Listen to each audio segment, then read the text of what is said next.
Hi everybody, welcome to another makeover, and in today's video I'm going to transform this mid-century modern buffet. I got it from Facebook Marketplace, and as you can see it's been refinished maybe more than once.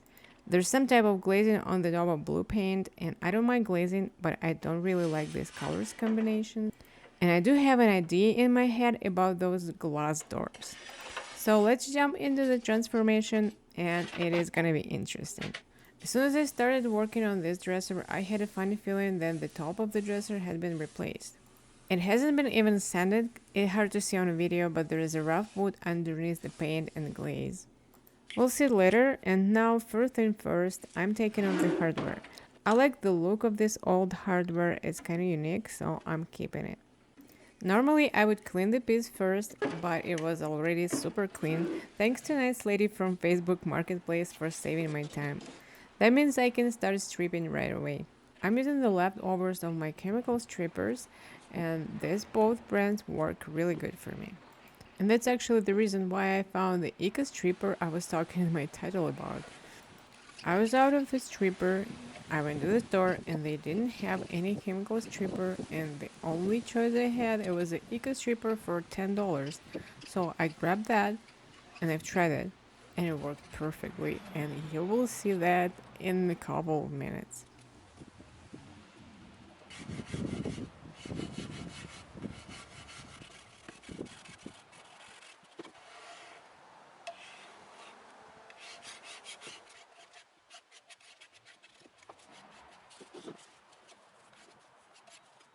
I had to apply the stripper for 3 times because underneath the glaze it wasn't a paint, it was actually blue stain.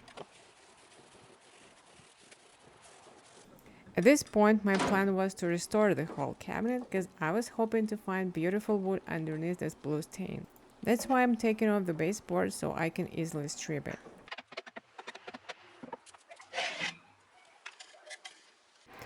And here it is, the best eco stripper ever, in my opinion, of course. It's easy to apply, it is not odorless, but it doesn't sting as much as chemical stripper. Honestly, I didn't expect anything from this stripper, but the final result surprised me. I was supposed to wait for 20 minutes, but here I am, stripping right away. It was a hot day and it seems like the heat helps to activate the stripper. I used the stripper on the other piece and the temperature was colder and I needed to wait a little bit longer. But not 20 minutes, I probably waited for 5 or 6 minutes, that's it. But anyway, look how good it works. The reason why I'm so happy about this stripper is because I've tried a couple of eco strippers before. I was looking for the eco stripper to work in my basement and they didn't work for me. And I love the price of this stripper. I mean, $10, it's almost nothing. And the bottle of the stripper lasts as long as the bottle of chemical stripper. And also you don't need a mineral spirit for deactivation, just water. And no, this video is not sponsored by that company. I wish it was, but it's not. But there's always but. Here's the bad news. I would love to share this product. I would love to leave a link in my description box, but I can't. I googled it and it seems like it's only available in Canada and in only one specific store is Home Hardware, but at least it could be helpful for Canadian. And one more thing about this eco stripper, it goes deeper into the wood than chemical stripper, and it can raise the wood grain. And I can't say it's a good thing or it's a bad thing, because it all depends. For example, I'm stripping the top of the dresser with a chemical stripper. The top is not sanded wood and it's been stained. Chemical stripper didn't take the old stain out of wood.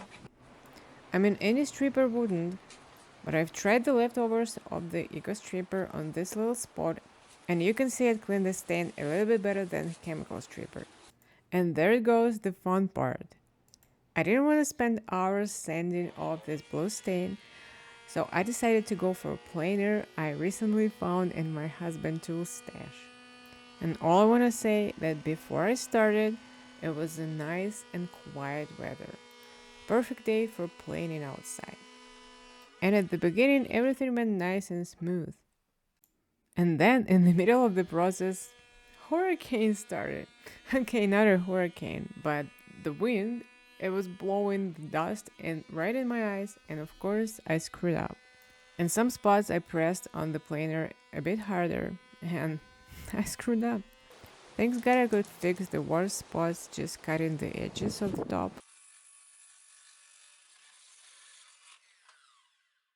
And unfortunately, by trying to avoid a lot of sanding, I added myself even more work, even more sanding. But anyways, that was fun, and that was actually my first time using a planer. I went for golden oak minwax stain, and I love how it turned out. I like this golden-ish old-fashioned look. That's exactly what I wanted.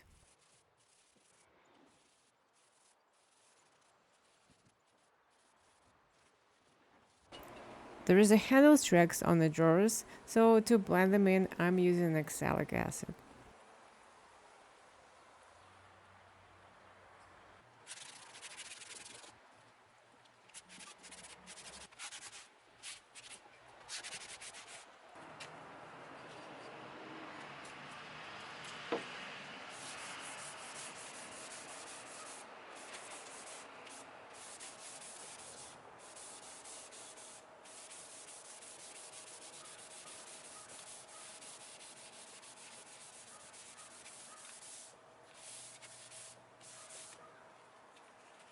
And here's me. First, I've stripped the whole piece, and then I've decided I gotta paint the base. That piece was actually made of different pieces of wood glued together, and it wasn't really looking good, so yeah, I decided to paint the base and keep the bare wood on the drawers and the top.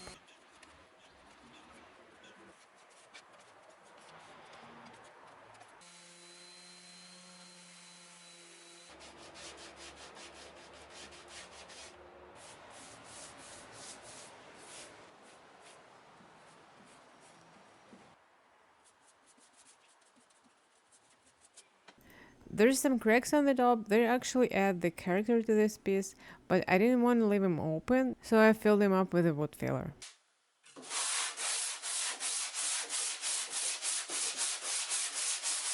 And here's me again. I cannot use the one color of the paint. I can't.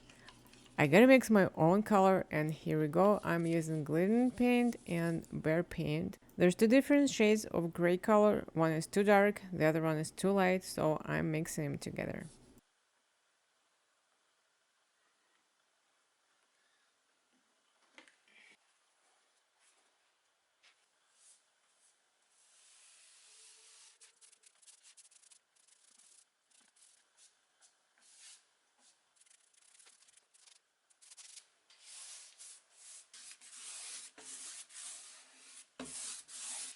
For the top coat, I'm mixing together the leftovers of the paint with very thin water-based poly.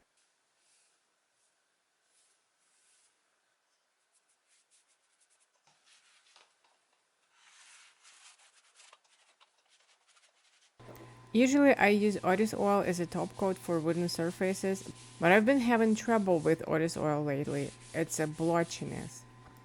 Is it even a word? Blotchiness? Anyways, the pieces turned out blotchy. So I decided to try Danish oil first, leave it for 8 hours, and then seal with Otis oil. And it did work actually.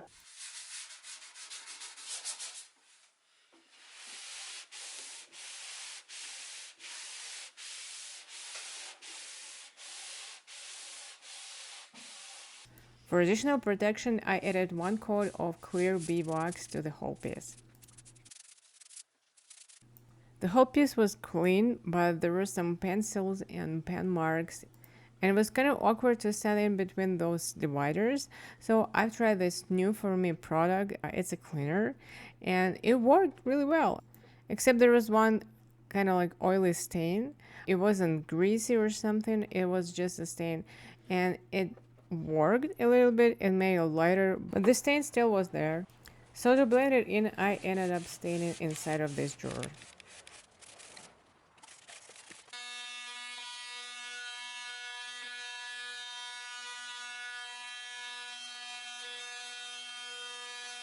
And I did the same to the tops of the drawers. I applied Danish oil, and then after 8 hours I applied Otis oil. And there it goes, the second fun part. Sliding glass doors. I didn't want to leave them clear. I didn't want to do them frosted. I didn't want to leave the open shelves. I wanted the doors to be wooden. And in a second, you'll see what I've decided to do. But right now, if you're enjoying this video, would you mind to give it a thumb up and hit the subscribe button? That would mean the world to me. So I had leftovers of the 1/4 inch plywood. I cut it in triangle pieces and decided to glue it to the glass to create this nice wooden pattern.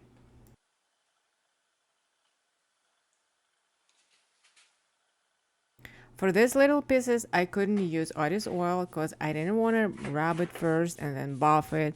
So I used B-Box with orange oil. And I don't know what happened to my camera, but it didn't film the whole process of me making new wooden handles for the doors. But I promise I made them. The inside shelf is a plywood, but I really like the wood grain, so I decided to keep it bare wood.